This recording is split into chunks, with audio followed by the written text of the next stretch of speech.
So this is going to be a bit of a different talk, primarily because I'm a wet bench pharmacologist.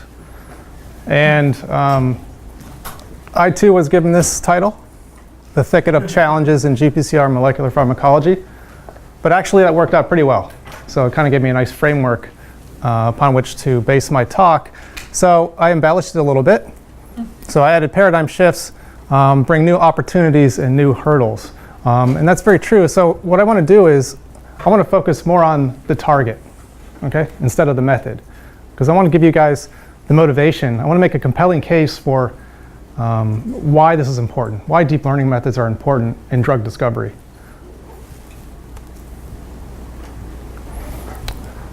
So consistent with that, one of my major goals is to convey my enthusiasm about the current and future states of GPCR drug discovery. Now, to stay true to this, I want to present for the first time a novel screening strategy aimed at studying the unexplored pharmacology of GPCRs. I call this screening the transducerome. So essentially this is going to give us a load of data about different signal transduction pathways, essentially data that are not available now. And this will help inform, I think, machine learning methods as well as drug discovery methods. And much like Vijay said, my goal here is to initiate a discussion about how to best apply these computational methods to facilitate discovery. So this is a call for collaboration. So I'm the wet bench guy. You guys are the computer jockeys. You guys are experts in, I would say, high abstraction. Okay? I'm the guy at the bench producing the data. So that's the perfect opportunity to really make some fundamental changes in drug discovery. Again, that's reiterated there. So a little bit about my role as a molecular pharmacologist. So as a molecular pharmacologist, I'm concerned with the study of drug action on a molecular and a chemical level.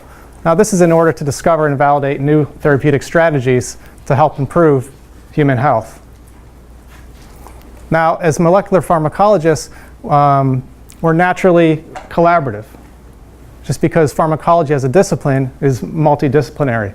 So pharmacology includes concepts and approaches across the fields of biochemistry, chemistry, physiology, computer science, clinical medicine, math, engineering, and statistics. So collaboration is easy for me because we need it to do our job, because pharmacology requires so many different disciplines. So at UNC, our focus is the G protein coupled receptor superfamily. So this is going to be a little bit of a pharmacology lecture, so I'll try to make it quick and painless. The GPCR superfamily contains about 800 different receptors that transduce a variety of endogenous and exogenous signals from a variety of ligands. It's actually quite astounding what this family of receptors does in the body. Now, receptor signal transduction occurs through the process of an agonist or a ligand that activates the receptor, binding to the receptor, stabilizing different conformations of the receptor that then promote coupling and activation of any number of about 17 different G proteins that then go on to produce second messengers and various cell responses. Now, subsequent to receptor activation, the concerted effort of GRKs, which are kinases, and arrestin molecules shut down receptor signaling. So this was kind of a classic paradigm. Now it's appreciated that arrestins both block and promote signaling. So GPCR signal transduction is actually quite complex.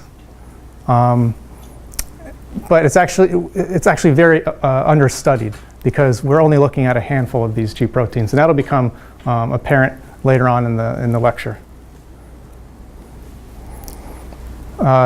So given the wide array of ligands that activate these receptors, GPCRs are key drivers of human health and disease. So GPCRs are active in almost every organ system, every tissue. Thus, they present a wide range of therapeutic targets. So GPCRs are targeted in various human diseases such as cancer, cardiovascular disease, diabetes, psychiatric disorders, obesity, inflammation, and pain. Looking at this another way, GPCRs constitute about 12% of human proteins, but are actually targeted by 33% of current therapeutics.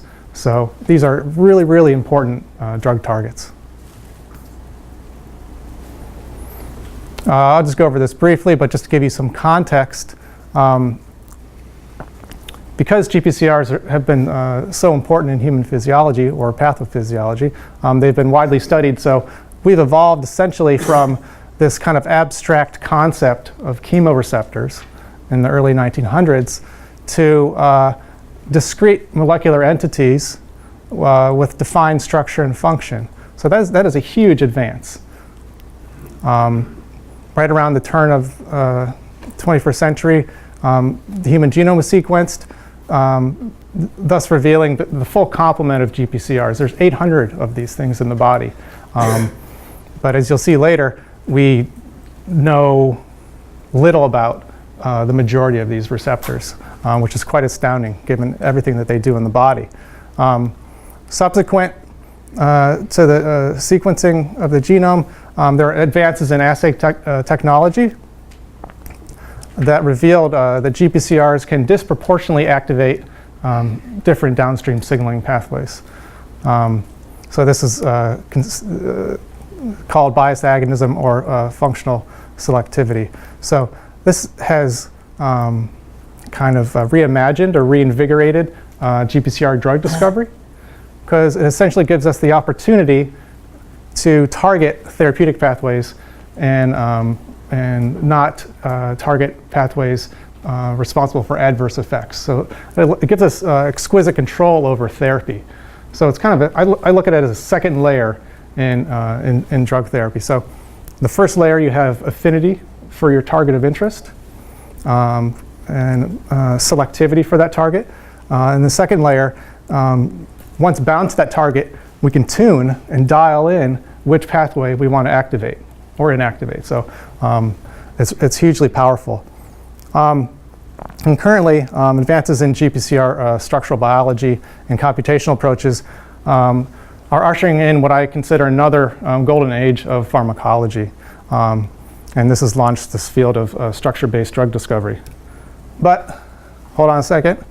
I'm being a little too positive here. We have a long way to go. We have a ton to learn about GPCRs. What I would consider the first major paradigm shift, most recent major paradigm shift in GPCR molecular pharmacology is that we possess a very superficial view of how these GPCRs function in normal and disease states. As shown in this dendrogram here, you can see that about 40% of the non-olfactory GPCRs are understudied from a chemical and a biological perspective. So, I mean, that's quite astounding. We have 800 of these receptors in our body, and we don't know what the majority of them do. Okay, so it's this, what I call a treasure trove of potential drug targets. So I presented the paradigm shift, which is we essentially know little about the majority of GPCRs. Now I want to present the opportunities. So, one second.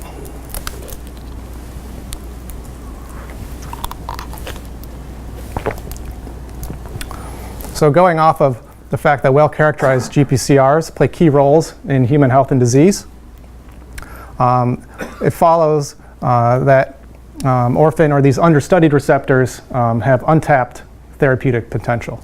Now, this makes more sense when you consider that the majority of GPCRs started out as orphan receptors. The first receptors to be deorphanized were receptors for the small molecules serotonin and dopamine, and this was followed up by really nice work using peptidic brain extracts to identify neuropeptide receptors.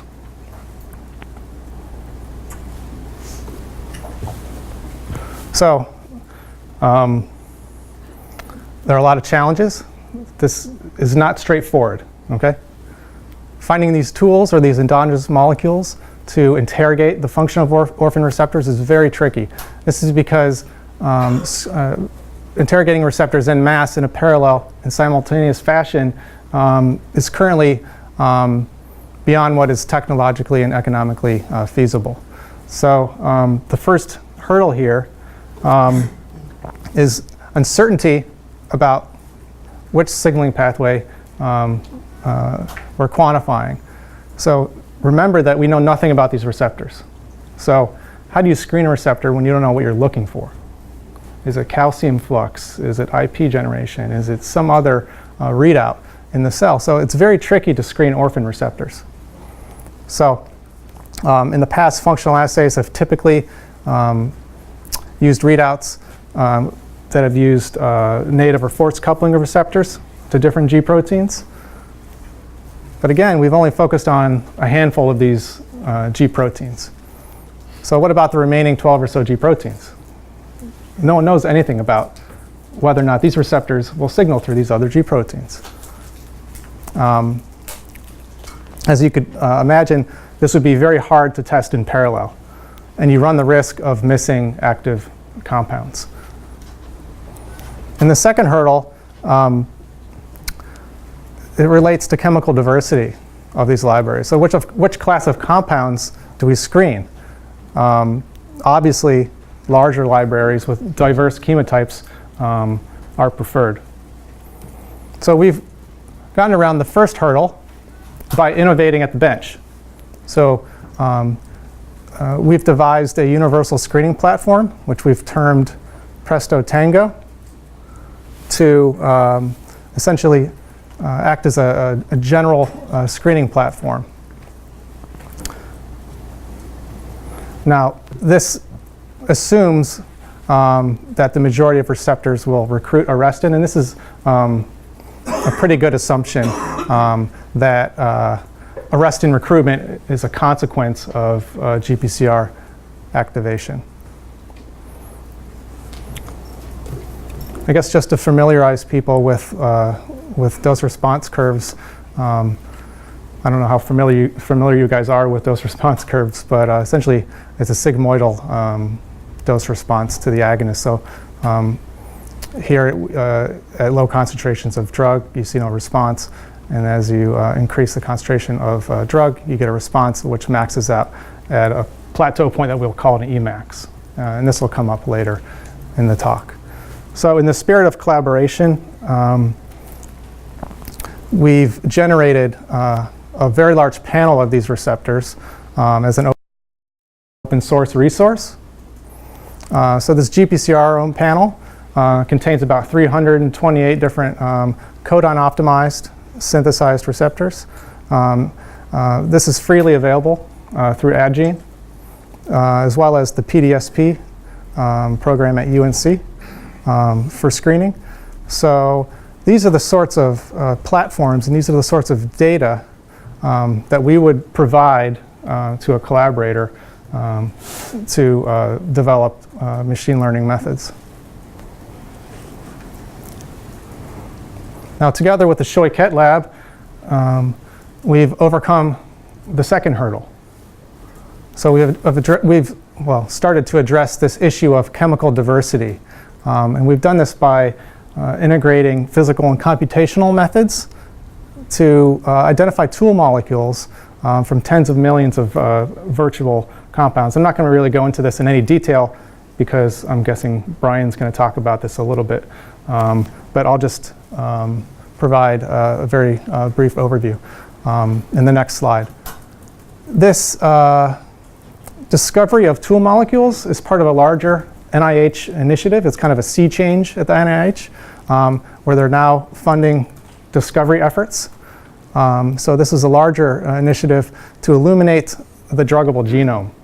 It has a bunch of catchy words in it, But essentially, it's an approach or an initiative to develop novel, scalable technologies to shed light on the dark matter of the human genome.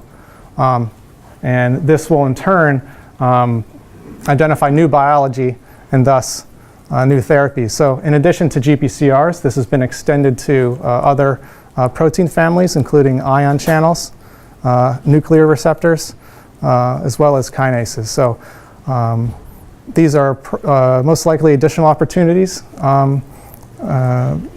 to extract data from large data sets for deep learning methods. So just be aware that once these data in some fashion or the other are deposited, they might be a nice source of information for data sets for training purposes. Now, this integrated workflow, for those who aren't familiar with it, essentially incorporates information from primary screens. So these are screens using our Presto Tango assay. So we'll generate these data, and we're screening orphans in parallel, which gives us information about the promiscuity or the frequent hitters in our small molecule library. So essentially, we provide the Scheuket lab with validated hits in our physical screens, which they then use to essentially inform their modeling, their homology modeling. And then this goes into this cycle, this iterative cycle of computational prediction and experimental validation. Now, I'm going to echo what Vijay said. This is this collaboration that is so important, because we help inform the model building with our physical hits. We test the predictions that come out of this first round, and it keeps cycling, and we get better and better and better as we include more information.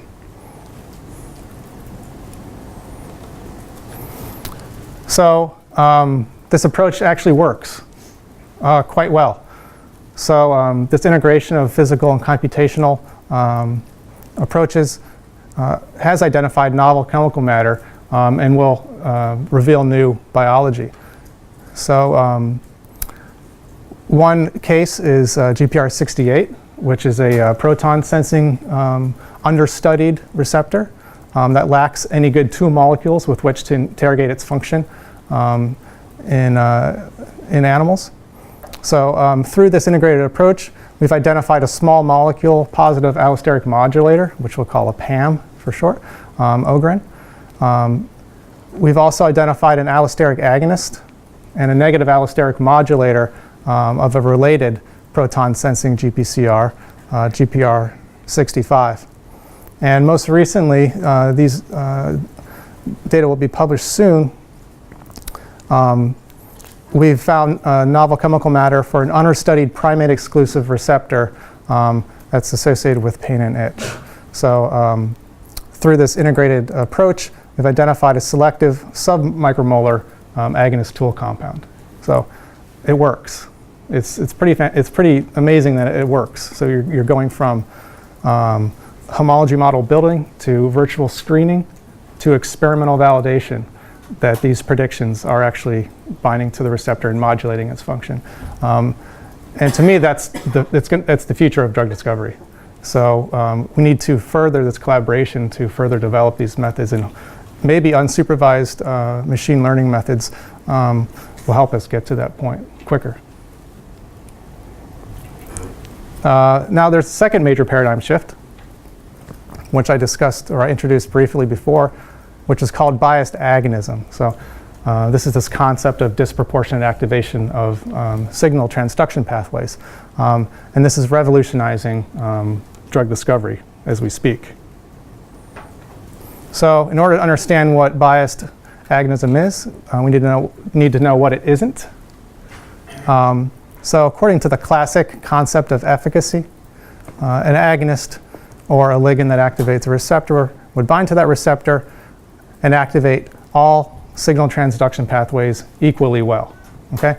So a full agonist would bind to the receptor and maximally activate G protein pathways and maximally activate arrestin pathways, whereas a partial agonist would submaximally activate those pathways. However, it's been recently appreciated, that agonists can be biased for their signaling preferences. So in this case, a beta-arrestin biased agonist would prefer an arrestin arm of signaling, whereas a G-protein biased agonist would prefer a G-protein arm of signaling. Now, this is essentially based on a multi-state model, which postulates that a receptor exists in multiple ligand-specific active conformations, each of which possesses the varying ability to activate these downstream signaling pathways.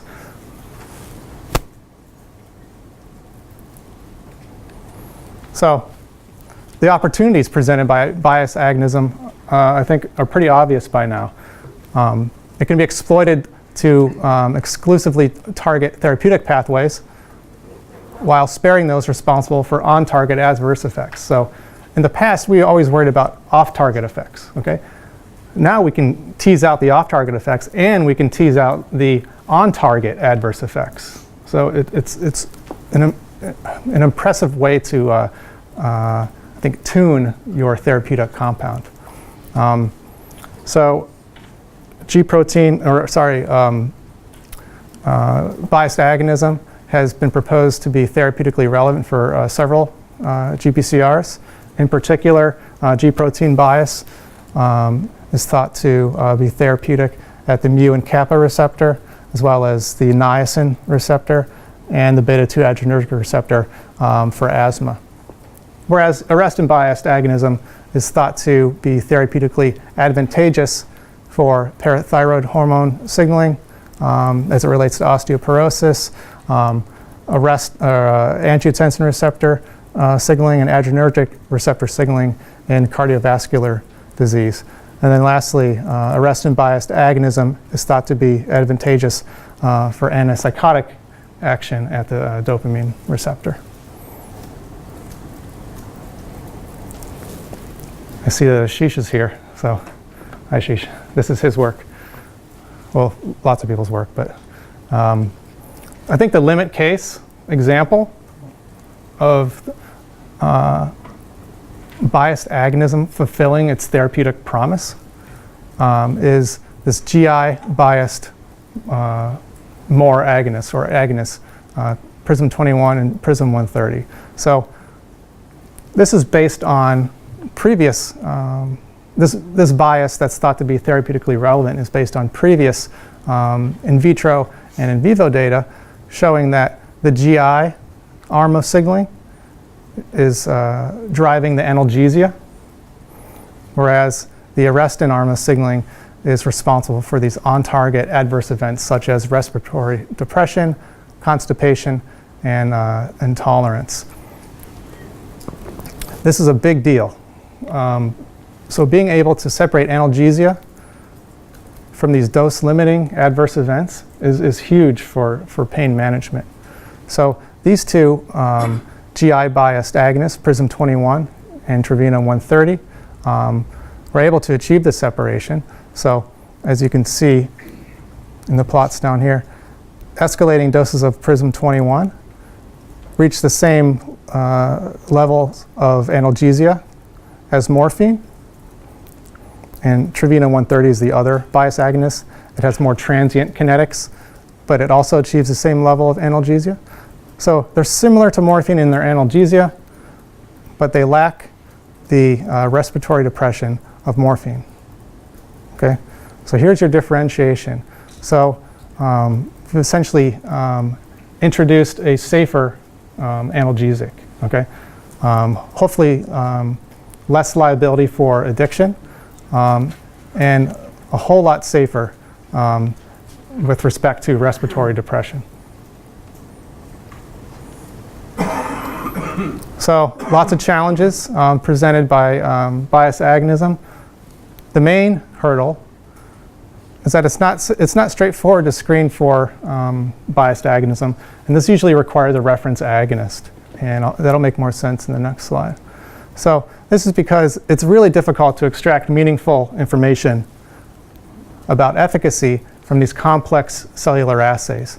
that have their own levels of signal amplification. So not all assays are created equal, okay?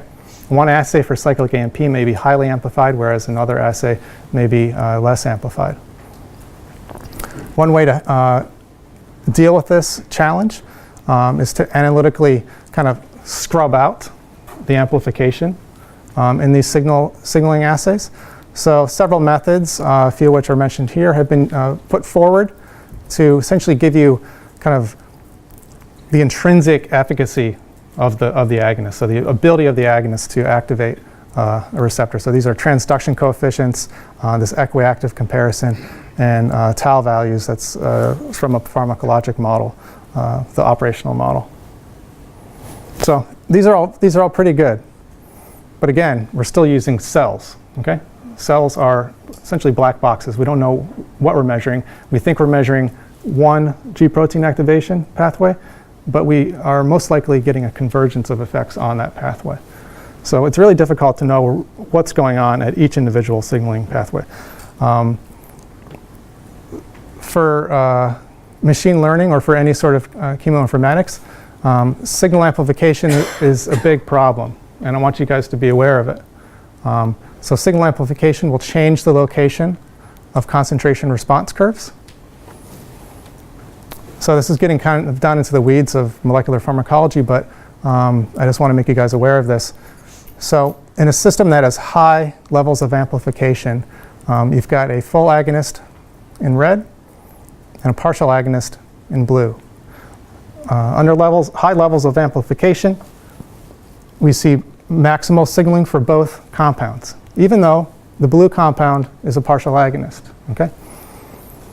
Now, under low levels of amplification, such as endogenous levels of receptor expression, the full agonist is still fairly maximal, but now the partial agonist is really partial. So if you're pulling out Emax values, you might be misled.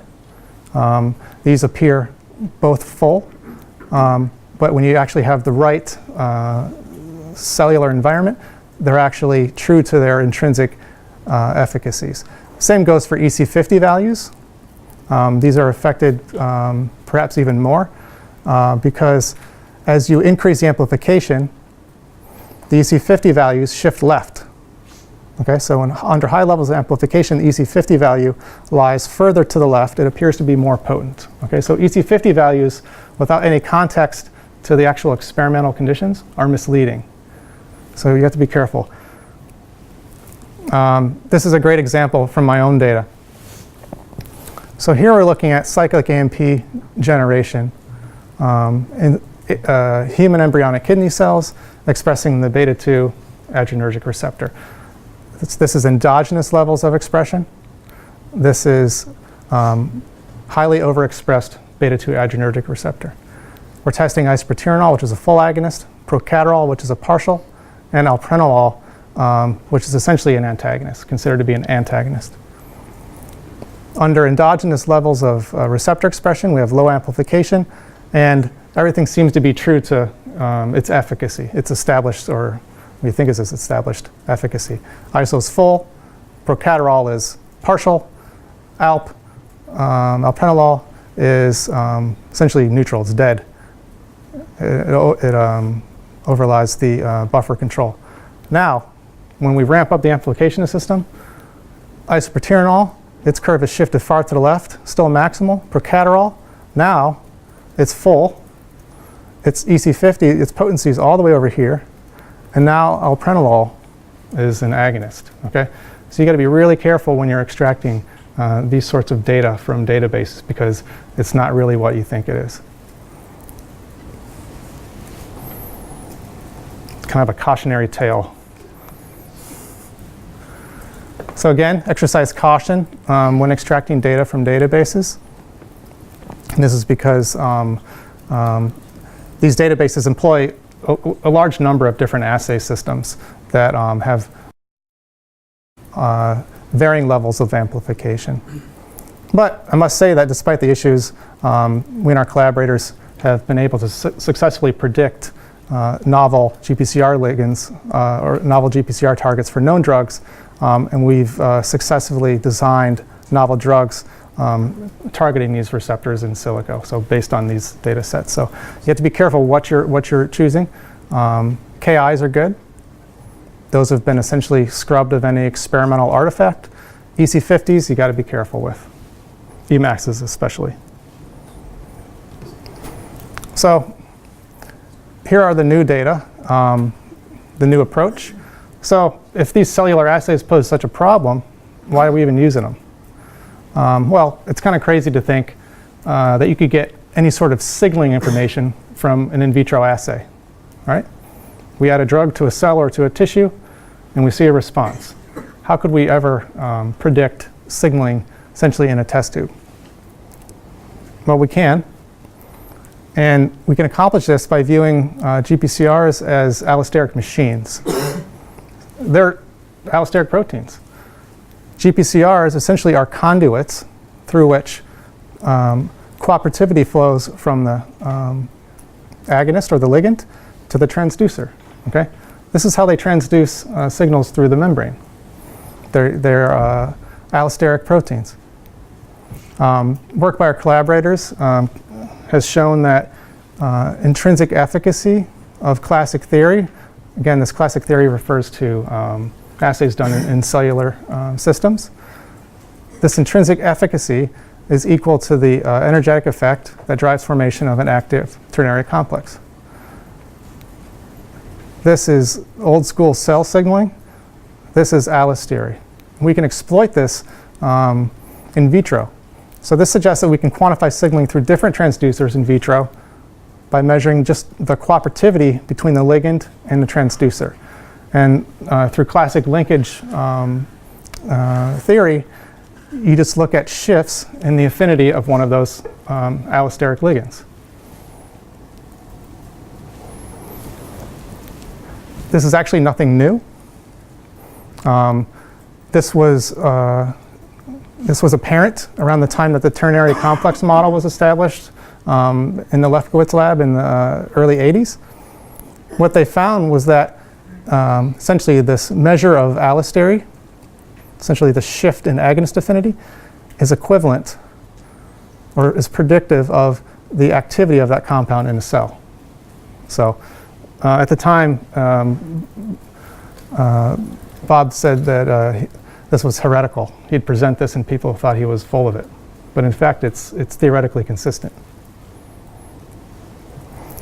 So we've adapted this to essentially screen the transducerome at single transducer resolution. So I'm going to go through this quickly. Yeah. Yep. So essentially what we've done is we've established a screening platform where we can measure 19 different signaling pathways in vitro. And all of this here shows that just by comparing two pathways, GQ and arrestin, we can actually identify bias for different molecules in vitro. Ang is balanced. This is the angiotensin II endogenous ligand. And the G-biased agonist, 055, is obviously G-biased because it's experiencing a larger change in affinity at that transducer. My ultimate goal is to mine the unexplored pharmacology of GPCRs to identify new modes of signaling bias. So essentially you would use this transducerome screening platform to generate a screening profile, which again you can't do in cells. This is impossible. So you establish a screening profile and then correlate this transducerome profile with clinical endpoints, gene expression or behavioral data. So essentially we're looking to pull out patterns or to pull out some sort of correlation between these changes in the signaling profiles of GPCR ligands and their clinical results. So we can essentially find new new biased therapies. The summary is that the field of molecular pharmacology is rapidly changing. This has been reinvigorated by paradigm shifts, such as this concept of understudied receptors, and the biased agonism is a property of GPCR ligands. This obviously affords numerous opportunities and challenges, but we have a long way to go to fully exploit this golden age of molecular pharmacology. But I'll say at the very end that I'm confident these advances in crystallography and computational medicinal chemistry will help to accelerate these discoveries. So I'll leave it with this. Collaboration is essential. It has been and it will be. What I would love to establish here is, for example, a project devoted to generating an optimal machine learning training set for GPCR ligand discovery. We pick the optimal target or targets, the optimal set of ligands, and the type of data that would be fed into this learning paradigm. With that, thank you.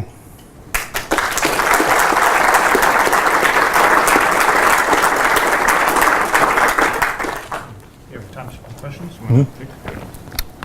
Sure. Is there any structural understanding of the bias agonism? Not much. We're limited with the bias structures.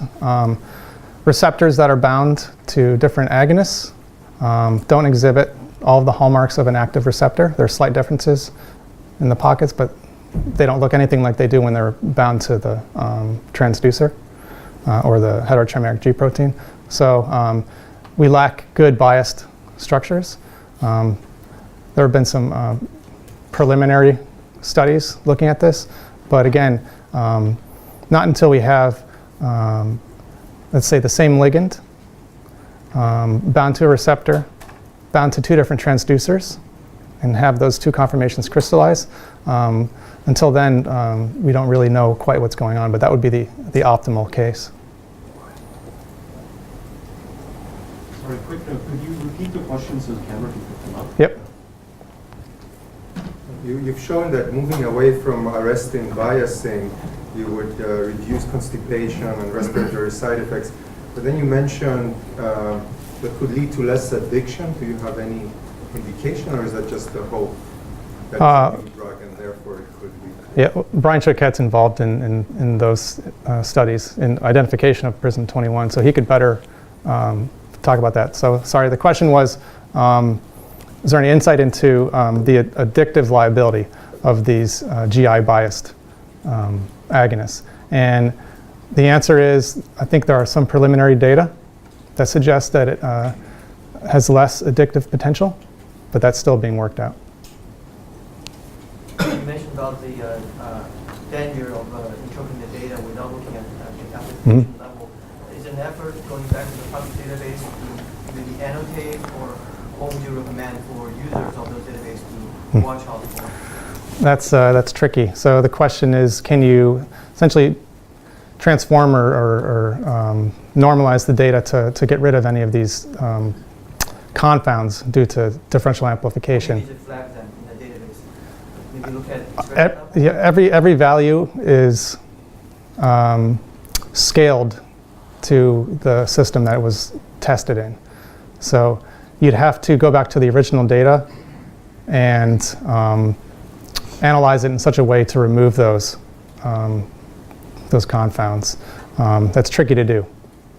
And that information would probably be hard to find. Not the raw data for the curves, but the assay conditions or the use of a reference agonist. Great. One last question. So how well covered structurally are the GPCRs that you're looking at? Like the orphan receptors, we're not really sure what the main endogenous ligand is. I'm asking mainly because for computational methods, often having a crystal structure, it doesn't have to be inactive, active, or biased, just that it's there and not just a small model like important. What's our coverage like now? So the question is, what's the coverage of orphan receptors as far as crystal structures go? I would say 0. So the Choquette lab uses, their homology modeling uses receptors with the highest sequence identity to the orphan receptor under study. So this ranges from, I think, 20 to 30%. So that's, I think, the real benefit of the primary data, of the screening data that we provide them, because they use that as kind of as a toehold and as a way to vet the models. So if we had an orphan structure, that'd be fantastic. Yeah, but for that, you need A ligand. Yeah. So it's kind of, It's a catch-22. It's Yeah. it's really difficult. But this is where virtual screening should go, and I think will go. It's the ability to screen, tens of millions of compounds against homology models and find compounds that actually can be used to interrogate those receptors. Great. With that, let's thank our speaker one more time.